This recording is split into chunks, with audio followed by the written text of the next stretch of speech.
Oke, assalamualaikum warahmatullahi wabarakatuh. Kembali lagi Waalaikumsalam bersama warahmatullahi saya wabarakatuh. Rizka di podcast ISK. Nah, kali ini saya ditemani oleh Bu Miftah dari KPU. Selamat siang, Bu. Selamat siang. Apa kabar? Alhamdulillah sehat-sehat. Sehat. Udah sembuh ya? Alhamdulillah Sabtu hasilnya keluar negatif. Alhamdulillah. Ngomong-ngomong tentang pemilihan, gimana, Mm-mm. Bu? Kabar-kabar pemilihan ini kan mau dimundurin 2024. Hmm, itu sebenarnya bukan dimundurin, tetapi memang di undang-undangnya yang ada saat ini memang di 2024 begitu. Cuman kemarin mungkin karena di 2019 itu dengan jumlah agak ini ya, ada beberapa yang kemudian meninggal dan sebagainya, kelelahan karena banyaknya beban kerja, Iya. sehingga ada isu untuk direvisi, dilakukan dibuat RUU gitu. Nah, tapi kalau undang-undang yang ada saat ini memang 2024. Iya, untuk isu sebenarnya itu, untuk Mm-mm. RUU itu sebenarnya hanya isu atau untuk revisian ke depan yang lebih bagus? Eh, Kan ini sementara depending itu ya. Oke. Jadi tetap kita karena sebagai penyelenggara itu kita berpegangnya pada regulasi yang ada. Jadi kalau regulasinya saat ini memang bunyinya 2024 ya, kita siap. Jadi prinsipnya sebenarnya KPU itu siap kapan saja gitu. Tergantung nanti regulasinya bunyinya seperti apa gitu. Jadi eh, apa namanya?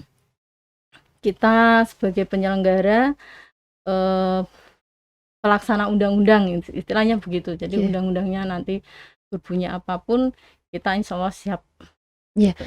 Tentang data pemilih, Mm-mm. gimana untuk tentang data pemilihnya? Lebih banyak sekarang atau kemarin Jadi di untuk saat ini? 2019 itu DPT di Kabupaten Kudus itu sejumlah 630.618 orang. Iya. Nah, kemudian kita mulai melakukan pemutakhiran data pemilih itu sekitar Maret. Jadi Maret, April sampai sekarang. Jadi berdasarkan surat edaran dari KPU RI nomor 181 tahun 2020 itu kita berkewajiban untuk melakukan pemutakhiran data pemilih. Nah, ini juga sejalan dengan Undang-Undang 7 nomor 2000 Undang-Undang 7 tahun 2017 yang di pasal 14 itu memang KPU kabupaten berkewajiban untuk melakukan pemutakhiran data pemilih dengan memperhatikan undang-undang kependudukan gitu.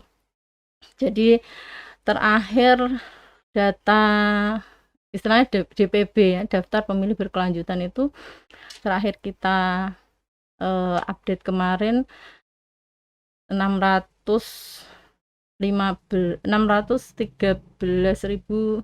613.527 kalau nggak salah. Iya. Nanti update-nya. Oke. Boleh Nah, dibuka ya ya? Boleh. nggak hafal soalnya Iya, karena enggak setiap apa-apa. bulan berubah. Pasti berubah ya. Karena setiap bulan berubah terus itu. Tapi Ya. sebenarnya untuk tahun kemarin sama tahun sekarang itu nanti lebih banyak yang mana nih? Kalau dilihat dari regulasinya. Enggak, kalau regulasi itu tetap ya. Hmm. Jadi yang bisa jadi syarat masuk menjadi DPT itu ya usia 17 tahun gitu, atau sudah menikah sebelum usia 17 tahun itu bisa masuk. Kemudian dia bukan anggota TNI Polri. Jadi bukan jadi warga sipil. Kalau TNI Polri itu hak pilihnya memang otomatis gugur. Oh gitu, Gitu. nggak Ya. boleh memilih gitu ya, Iya. Bu. Jadi maupun dia dimanapun itu tidak akan bisa memilih. Iya. Jadi ada istilah pemilih baru itu tidak hanya yang usia 17 tahun, tetapi juga TNI Polri yang dia sudah purna tugas. Jadi bisa jadi baru pertama kali memilih di usia 55 tahun atau di usia mungkin lebih dari itu gitu. Iya. Nah, itu setiap bulan itu kan kita melakukan pemutakhiran. Iya. Yang terakhir itu 613.527. Betul tadi saya bilangnya. Iya. 613.527. Nah, itu yang laki-laki jumlah 301.809, perempuannya 311.718. Jadi kira-kira di tahun yang akan datang, tahun pemilihan yang akan datang ini akan lebih banyak dari itu, berarti lebih banyak dari yang kemarin gitu ya Bu? Kita belum bisa bilang seperti itu, tapi kalau di Dukcapil itu memang sudah, sebenarnya Dukcapil itu punya data pemilih baru sampai usia 17 tahun sampai 2024 itu ada gitu. Yeah. Cuman kan kita belum bisa Memastikan. kita belum bisa mengupdate itu sekarang. Artinya kita belum bisa memasukkan semuanya karena kita harus punya elemen data yang kita masukkan itu kan harus full ya. Minimal ada NKK, NIK, nama, kemudian tempat lahir, tanggal lahir, alamat, kemudian lagi jenis kelamin. Nah, itu. Bu, ini ada isu kemarin saya baca itu bahwasanya ada salah satu golongan itu nggak boleh ikut memilih. Itu gimana? Artinya golongan itu maksudnya? Golongan tertentu gitu loh. Ada salah satu golongan. Dalam golongan itu boleh nyebut nggak sih? Golongan tertentu. Dalam kalau di undang-undang itu kita nggak ada bunyi-bunyian yang seperti itu ya. Jadi di undang-undang itu ya ada syarat-syarat yang boleh memilih ya usia 17 tahun, kemudian sudah menikah, itu dia sudah memiliki KTP gitu. Jadi memang karena syaratnya harus nanti kan kita update data, jadi daftar pemilih atau DPT itu basisnya itu kan dari kependudukan, dari data kependudukan. Nah, data kependudukan itu kan dibuktikan dengan KTP gitu. Sehingga memang kami saat ini melakukan pemutakhiran data pemilih berkelanjutan itu memang tidak bisa kita lakukan sendiri karena KPU untuk saat ini di luar tahapan itu kita kan tidak punya badan ad hoc. Kalau pas tahapan kita punya ada badan ad hoc itu ada PPK dan PPS, itu bisa membantu kita. Nah, untuk yang tidak tahapan seperti ini kita tidak punya, sehingga untuk melakukan pemutakhiran data pemilih seperti ini kita kerjasamakan dengan instansi-instansi terkait ya, terkait dengan data kependudukan, kemudian kematian, kemudian perkawinan di bawah usia 17 tahun begitu. Jadi kami melakukan kerjasama dengan Dinas Dukcapil. Ini memang mitra kami yang luar biasa gitu. Kami memang berterima kasih dengan Dukcapil yang secara kita kerjasama luar biasa gitu loh. Tiap bulan kita selalu berkoordinasi dengan Dukcapil. Kemudian juga dengan kepolisian. Ini terkait dengan tadi yang pemilih yang pindah, istilahnya ganti statusnya, alih status dari Polri, TNI berubah jadi sipil atau sebaliknya. Nah, ini jadi Polres kemudian Kodim itu sama, kita minta data ke sana untuk penduduk usia 17 tahun yang sekarang diterima menjadi anggota Polri, anggota TNI itu harus kita coret. Kita istilahnya TMS. Kemudian yang sekarang sudah purna, maka itu kami masukkan menjadi pemilih baru. Jadi masih kurang. Gitu, kemudian kami juga sudah kerjasamakan dengan pengadilan agama. Jadi di pengadilan agama itu kan ada istilahnya yang menikah di bawah usia 17 tahun itu istilahnya ya, ada surat kan, ada surat pengadilan itu dispensasi pernikahan. Nah, itu jadi kita update data juga di sana karena kan tetap boleh ya Bu, kalau umurnya misalkan 15 tahun udah menikah, boleh itu kan ada dispensasi, jadi harus melalui sana. Saya prosesnya nggak tahu ya. Cuman kalau kami data yang di bawah 17 tahun tapi sudah menikah, nah itu juga mereka kan punya hak untuk dimasukkan menjadi pemilih di pemilu yang akan datang. Kalau usia yang belum, misalkan besok pemilihan, juga hari ini pun dia ulang tahun ke-17. Itu gimana? Kita kan gini Mbak, kalau misalnya nanti pada saat tahapan itu kita akan sebelum apa namanya menetapkan DPT itu kita akan dapat DP4 dari pusat. Nah, DP4 itu usia 17 itu sampai hari H. Oke. Nah, jadi pada saat kita menerima DP4 mungkin dia belum 17 tapi dia itu sudah 17 tahun nanti di hari H. Sehingga jangan khawatir. Misalnya hari ini Ada pemilihan. hari ini besok pagi pemilihan ini baru 17 tahun atau pas hari hanya itu dia 17 tahun, khawatir tidak bisa memilih, nggak usah khawatir. Tapi itu sudah masuk. Iya, tapi kalau hari ini ada pemilihan, besok baru 17 itu Ya nggak bisa. nggak bisa. Kan Satu dia hari belum, pun nggak dia boleh. kan belum 17 tahun. Oke, Ya, kembali lagi ke isu nih Bu. Emang berarti itu hanya sebuah pengalihan isu belaka tentang pemilihan yang di beberapa golongan tersebut. Oh, saya malah nggak begitu nggak dengar itu. Gitu. Berarti itu berita belum ada jelasnya, belum tahu gitu ya. Kalau di kami siapa saja yang masuk yang kita masukkan ke dalam atau yang ini ya yang kita masukkan ke DPT nantinya atau yang sekarang ini kita update ke DPB pemutahiran daftar pemilih berkelanjutan itu kita pakainya ya berpegang teguh pada undang-undang. Jadi tidak bisa Memilih tidak bisa salah keluar satu pihak dari situ. gitu. Tidak Oke. bisa.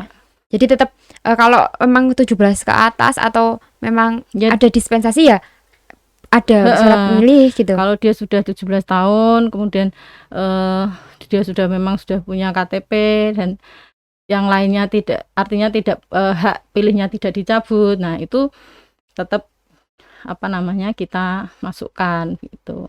Oke. Jadi tetap seperti itu ya. Mm-mm. Untuk ini Bu, menyinggung sedikit sih tentang RUU. Mm-mm. Apa kabar? Ya, kabarnya baik-baik. Baik-baik. Itu hanya sebuah isu belaka atau memang gimana sih? Kalau kami ini ya, saya kembali lagi bahwa KPU itu hanya sebagai pelaksana undang-undang sehingga kami tidak punya kewenangan untuk Di sini. membicarakan soal itu gitu ya. Jadi apapun nanti hasil yang hasil akhirnya itu kami terima gitu. Misalkan 2022 ada pemilihan di Kudus, siap. Kalau Kudus ya misalnya ada 2023 Misalkan. gitu. Iya. Siap, kita siap pokoknya kapanpun siap kita lakukan gitu. Kadang kan kalau ada pemilihan itu kan pasti ada banyak isu di waktu itu kan. Jadi kapanpun tetap siap gitu Bu. Iya, kalau undang-undangnya sudah ketok bunyinya 2023 kita harus pilkada, kita siap pilkada. Oke. Kalau kemudian ini RUU-nya nggak jadi dibahas, ya kita pakai undang-undang Yang 7, kemarin. undang-undang pemilu 2024 itu serentak, ya kita lakukan gitu. Jadi kalau diserentakkan se-Indonesia Raya, jadi nanti bisa dikatakan 2024 itu memang tahun pemilu. Bisa jadi begitu. Ya, nanti kita lihat sampai ke sananya nanti bagaimana gitu. Iya, untuk 2024 ini yang dipilih itu presiden, DPR, bupati, gubernur, ya enggak? Ya, kalau di undang-undang 7-nya semuanya. Jadi Semua. kalau kita pakai aturan yang undang-undang yang ada saat ini ya presiden, kemudian DPD, DPR RI, provinsi, kemudian DPR kabupaten, gubernur dan wali kota, bupati itu. Dari KPU sendiri kewalahan nggak kira-kira kalau itu semuanya terjadi? Ya prinsipnya tadi kita itu pelaksana undang-undang dan kita akan bekerja secara profesional itu. Tapi kan melihat kemarin di 2019 itu serentak juga kan. Nah, itu banyak kejadian-kejadian yang seperti itu. Ya, kira-kira gimana? Gini. Jadi kalau misalnya memang nanti tetap 2024, entah itu nanti tahapannya seperti apa, kita juga tetap masih menunggu model prosesnya seperti apa. Kita juga yang 2019 itu menjadi menjadi pembelajaran juga buat kami untuk nanti seperti apa kita mengelola, strateginya seperti apa gitu. Yang jelas bahwa kapanpun kapanpun ini nanti pemilu dilakukan, apakah itu apa namanya serentak di hari yang sama atau serentaknya di hari yang berbeda di tahun yang sama, prinsipnya kami dari KPU siap melaksanakan. Oke, jadi tetap semangat, siap Iya, kapanpun lah gitu. iya. Terus untuk para pemuda nih Bu, untuk saat ini pemuda itu saya lihat juga senang berada di politik gitu loh. Iya kan? Iya nggak sih? Ya tergantung ini penelitiannya siapa. Jadi Ya. gitu. Kadang kan apalagi pemuda saat ini kan biasanya pemuda itu kan tingkat emosionalnya kan tinggi gitu loh Bu. Nah untuk KPU sendiri cara sosialisasi untuk para pemuda gimana? Kalau Khususnya di Kudus. Iya, kalau sosialisasi itu jadi selama tahapan itu kita ada aturannya ya. Jadi sosialisasi ke basis-basis itu.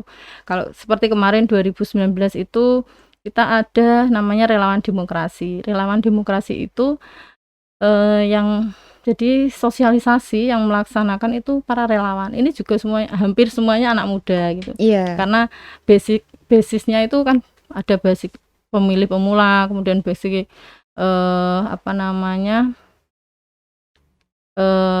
marginal, kaum marginal, kemudian basic keluarga ada sekitar 11 kalau nggak salah, 10. Ada 10. Itu per satu kabupaten atau? Iya. Nah, kemudian ada juga yang memang kita lakukan, misalnya ke sekolah-sekolah itu basic pemula, kemudian ke organisasi kemasyarakatan itu. Nah, jadi ada juga yang misalnya di kaum marginal. Jadi banyak cara yang kami lakukan untuk mensosialisasikan bahwasanya kehidupan berdemokrasi itu memang sangat penting gitu. Jadi ke sekolah-sekolah itu ada juga kita ke pesantren gitu. Karena pesantren itu kan akses untuk informasi juga susah ya, karena para santri itu juga nggak boleh bawa HP, nggak boleh nonton TV itu. Nah itu kalau kita nggak masuk ke sana juga akan kesulitan untuk mendapatkan informasi. Jadi termasuk juga kami sosialisasikan banyak hal sebenarnya Mbak. Jadi di tahapan-tahapan itu ya kami sosialisasikan, termasuk misalnya pindah memilih itu. Jadi kalau di Kudus itu banyak kan, Kudus itu termasuk kota, bukan kota pelajar tetapi ya hampir seperti kota pelajar gitu, karena di sini banyak pesantren. Sekolahnya juga termasuk bagus lah oleh mereka yang di luar Kudus itu menganggapnya. Jadi di sini banyak sekali santri, banyak sekali orang-orang dari luar Kudus gitu. Nah itu kemarin kami lakukan sosialisasi juga supaya hak mereka tidak hilang gitu. Jadi caranya mengurus pindah memilih bagaimana gitu. Kemudian kita bantu juga, misalnya mereka sudah silakan secara kolektif dari pesantren, dari madrasahnya gitu. Jadi sosialisasinya sampai ke sana juga gitu. Selain kita sosialisasi tentang ini ya, pendidikan pemilih gitu. Misalkan nih Bu, ada salah satu, nggak tahu ya ini, misalkan saja permisalan, ada salah satu pesantren yang nggak ngebolehin santrinya untuk memilih, apa yang akan dilakukan oleh KPU? Kenapa nggak boleh? Ya misalkan gitu loh, misalkan permisalannya jauh deh. Karena kemarin ini yang kita temui di Kudus itu justru dari pesantren-pesantren itu welcome sekali ke kita untuk sosialisasi, termasuk ngurus pindah memilih. Itu sampai kita minta ada fotokopi KTP dan sebagainya, itu juga langsung mereka penuhi. Gitu. Jadi tetap ya Bu, kalau di Kudus sendiri demokrasinya bagus. Insya Allah. Semoga tetap bagus gitu ya Bu. Santai. Di sini kembali lagi ke pemilihan di surat suaranya, di bagian para pengguna suara. Mm-mm. Itu kalau ada yang salah satu desa kurang sosialisasi, pernah nggak menemukan seperti itu? Kita parameternya apa itu, Mbak? Artinya kalau misalnya satu desa kurang sosialisasi gitu. Misalkan desa itu di sebuah desa pelosok gitu. Pernah nggak menemukan seperti itu? Jadi gini, kan kita itu kan tadi ada relawan demokrasi. Relawan demokrasi itu termasuk ada yang basis marginal. Basis Mm-mm. marginal itu salah satunya adalah daerah yang berada di pinggiran. Jadi ada yang daerah perbatasan. Jadi dia misalnya artinya perbatasan itu perbatasan Kudus dengan kabupaten lain. Nah, biasanya Iya. itu kan memang jauh dari jangkauan kita. Nah, Mm-mm. kita ke sana. Termasuk yang basis marginal itu jadi kelompok-kelompok yang menurut masyarakat itu marginal, itu juga kita masuk ke sana gitu. Jadi kita kerjasama dengan kaum Samin gitu. Kemudian ada juga yang di daerah di Kulo juga itu kita masuk ke sana dan sebagainya. Jadi kalau kalau yang kita kemarin kita petakan juga. Iya. Jadi sebelum kita melakukan sosialisasi itu kita juga melakukan pemetaan daerah-daerah yang kira-kira gitu. Kira-kira itu akses informasinya susah itu di mana Nah, ya, titik-titik itu. Termasuk sekolahan. Itu kemarin juga kita lakukan ini pemetaan. Sekolahan mungkin kalau yang di kota itu untuk akses informasi lebih mudah. mm-mm. Nah, sekolahan yang misalnya di daerah Colo. Nah, itu kita identifikasi daerah sana, kemudian sekolahan yang dengan jumlah siswa yang banyak itu di mana gitu. Kemudian daerah Jekulo yang agak pelosok gitu. Nah, memang kita identifikasi itu sebelum kita terjun gitu.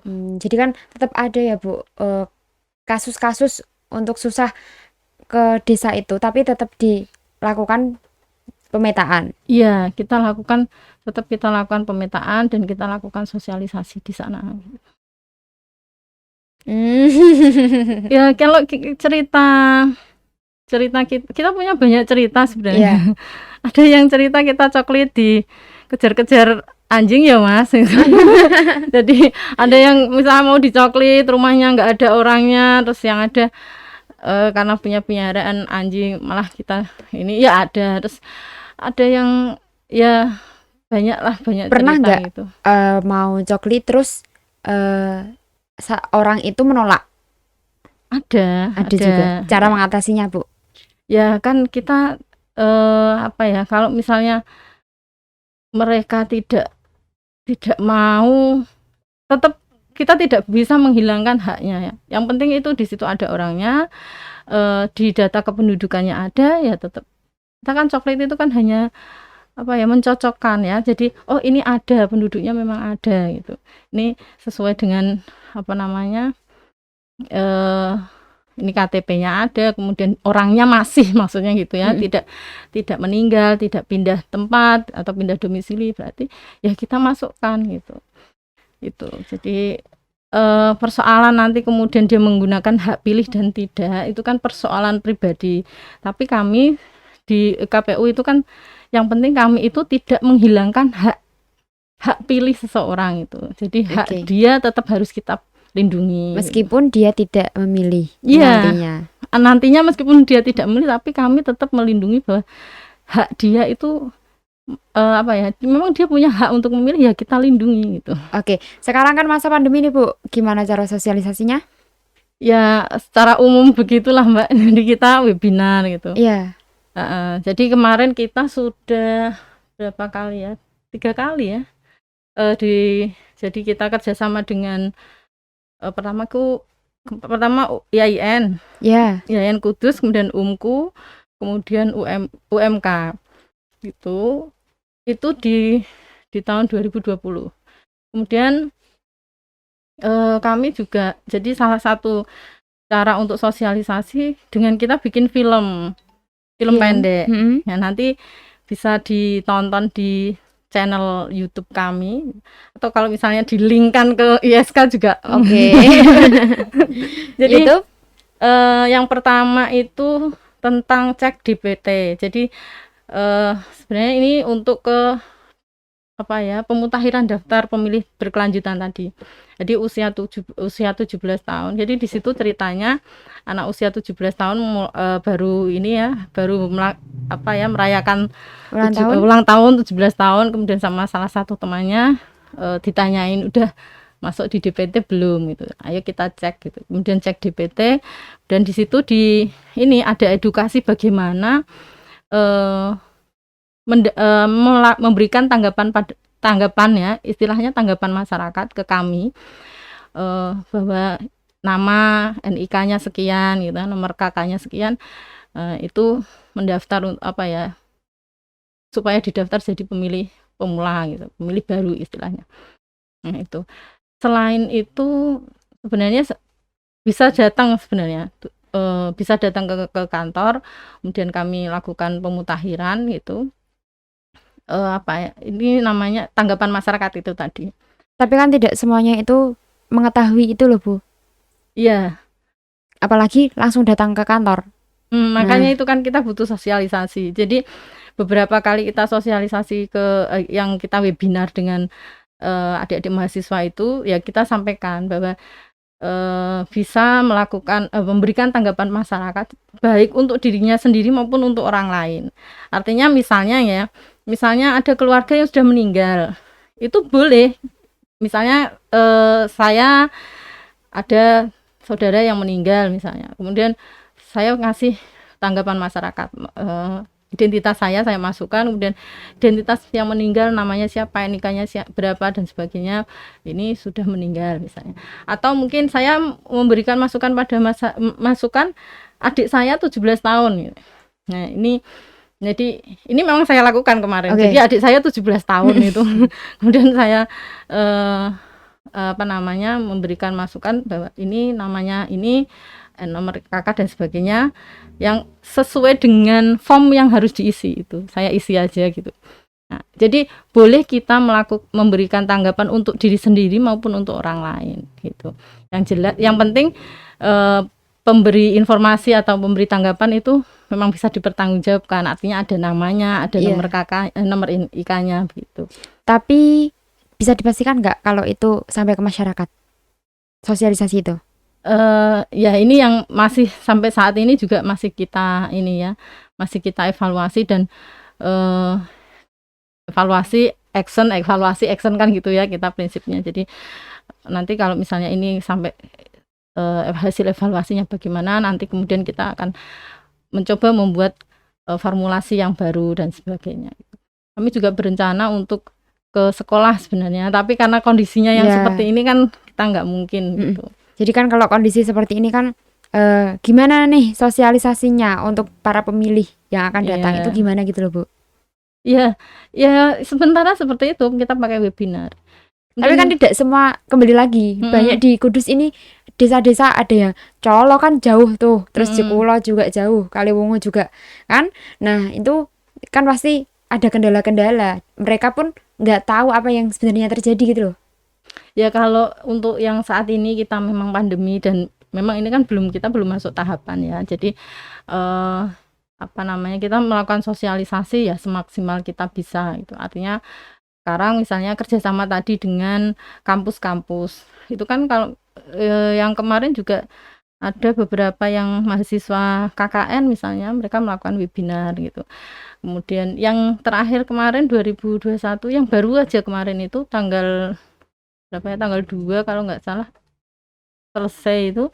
Nah itu kan kita juga melakukan webinar itu yang judulnya RUU itu apa kabar itu, ya. Itu jadi kita memang saat ini sosialisasinya media begitu dulu nggih, media. Nah kemudian lagi tadi kan saya cerita ada film ya, satu film itu, yang satu lagi kita film tentang demokrasi. Nah ini jadi di situ menceritakan bahwa demokrasi itu ya tidak boleh ada intimidasi. Jadi ada ceritanya pacarnya kalau nggak mau ikut pilihan dia ya sudah putus gitu. Ada yang kayak gitu di ceritanya itu, di filmnya itu. Jadi ada hoax juga. Jadi kalau di situ sih ceritanya kita ambil cerita tentang pemilihan ketua BEM. Tapi kan itu kan miniatur dari pemilu gitu. Iya. Jadi pemilihan ketua BEM yang nyalon itu mantannya gitu ya. Terus bikin berita yang nggak bagus, ada yang mengintimidasi pacarnya juga, harus milih sesuai dengan pilihannya. Nah, itu kan kita mencoba mengedukasi ke masyarakat bahwa demokrasi itu tidak seperti itu. Gitu. Jadi yang film kedua ini lebih ke pemuda. Ya, dia konsumsinya memang anak-anak muda yang sebenarnya dua-duanya ya anak muda, yang satu 17 tahun kok, kan baru cek. Oh gitu. Jadi kalau mahasiswanya juga belum dia sudah misalnya usianya 19 tahun tapi belum masuk ke daftar pemilih kan juga bisa. Tapi kalau 19 tahun ya enggak ya, kemarin kan udah kemarin. Mungkin misalnya berapa? 18 juga sudah masuk ya. Iya. Jadi ini lebih difokuskan kepada pemudanya. Kemarin pas kita bikin film itu, jadi memang 2020 itu istilahnya pendidikan pemilih gitu ya. Jadi kita fokusnya ke pemilih-pemilih pemula. Gitu. Oke, pesan-pesan Bu untuk para pemilih, calon pemilih lah ya. Itu ada nggak? Jadi kalau saya berpesan bahwa demokrasi itu apa ya namanya, sangat dekat dengan kehidupan kita. Jadi jangan sampai kita tidak menggunakan hak pilih kita itu. Jadi karena satu suara kita itu kan menentukan apa namanya nasib ke depan gitu. Tapi ini kayaknya nggak pas kayak pemilihan gitu ya. Jadi ya nggak apa-apa sekalian. Siapa tahu 2023 atau 2022 gitu. Jadi intinya gini, untuk apalagi kalau misalnya untuk pemuda gitu ya, mulai belajar demokrasi gitu. Demokrasi yang apa ya mulai dari sekarang misalnya kayak gitu. Jadi kalau saya sangat mengapresiasi anak muda sih, dimanapun kayaknya anak muda sekarang itu banyak yang kreatif gitu. Nah ini jadi anak muda dengan kreativitas tinggi, dengan apa namanya optimisme tinggi, kemudian dia punya ini semangat yang tinggi dan masih punya integritas yang luar biasa. Nah itu harus dikembangkan. Jadi harapannya ini untuk para pemuda bisa membantulah gimana caranya demokrasi yang lebih bagus gitu. Iya, belajar bersama untuk demokrasi yang lebih baik, ke depannya lebih baik gitu. Iya, mungkin itulah tadi yang tentang RUU. KPU adalah yang melaksanakan, apapun keputusan dari atas pasti akan dilakukan dan semaksimal mungkin akan diusahain. Terus untuk tentang kepemilihan, data pemilih itu siapapun orangnya yang 17 ke atas, 17 mulai dari 17 tahun itu pasti dapat memilih, dan ada dispensasi buat orang yang sudah menikah. Enggak, gitu. Maksudnya kalau dispensasi menikah itu tadi istilah untuk yang belum 17 tahun tapi sudah menikah. Maksudnya belum 17 tahun tapi sudah menikah, itu nanti bisa untuk memilih gitu ya Bu? Iya. Iya, ada yang mau disampaikan lagi enggak? Sebentar, ini ada, kalau misalnya ya ini bisa dicatat ini. Oke, boleh. Jadi misal silakan masyarakat bisa memberikan tanggapan kepada kami untuk masukan terkait dengan pemutakhiran daftar pemilih berkelanjutan, bisa melalui Google Form. Jadi pakainya bit.ly/DPB Kudus itu aja. K-nya besar. Jadi http t2 ya, terus /2 kali bit.ly tapi nama mahasiswa tahu lah bit.ly itu misalnya kayak gimana gitu ya, terus /DPB Kudus, K-nya besar itu. Nah nanti bisa disampaikan ke teman-temannya yang lain gitu. Siap. Jadi bisa kita terima masukan dari masyarakat sehingga hak pilih dari panjenengan semua itu benar-benar kami lindungi gitu. Jadi silahkan kalau mau ada masukan untuk KPU tentang hak pilih atau tentang yang lain gitu Bu. Ini Bisa. untuk yang pemilih. Oh, tentang yang memilih, tentang hak pemilih, ada keluh kesah ataupun pengen ada sesuatu yang mau dikatakan, nanti bisa dicatat di web tersebut, gitu. Iya, silakan nanti bisa buka ke web kami ya. Ya, Kami punya media sosial, ada FB, ada Twitter, kemudian ada IG, kemudian ada website. Nah, KPU silakan nanti. Dus. KPU Oke. Kudus ya. Oke, mungkin sekian dari perbincangan kita tentang pemilih, karena masih lama ya Bu. Mungkin bisa ketemu lain waktu Ya, untuk lebih lanjutnya.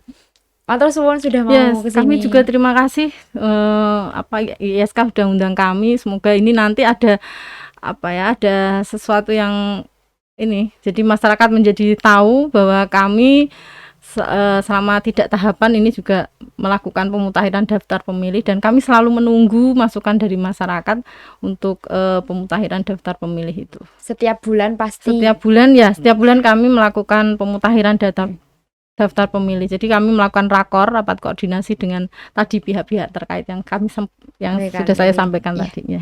Oke, mungkin kasih. sekian dari kami. Terima kasih. Wassalamualaikum warahmatullahi wabarakatuh. Waalaikumsalam warahmatullahi wabarakatuh.